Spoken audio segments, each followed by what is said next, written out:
వచ్చేసి నైట్ 9 అయ్యింది. టెంపరేచర్ వచ్చేసి బయట -7 ఉంది. ఇప్పుడు మా బిల్డింగ్లో ఫైర్ యాక్సిడెంట్ అయిందనమాట. ఫైర్ అలారం వచ్చింది.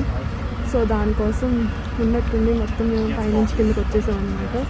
సో ఇప్పుడు దానికోసం ఇక్కడ ఫైర్ ఇంజన్, పోలీసులు అందరూ వచ్చారు.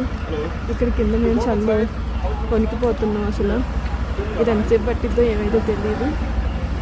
Hope for the best. ఏంటో ఈ న్యూ ఇయర్ ఇలా స్టార్ట్ అయింది అనుకోలేదు.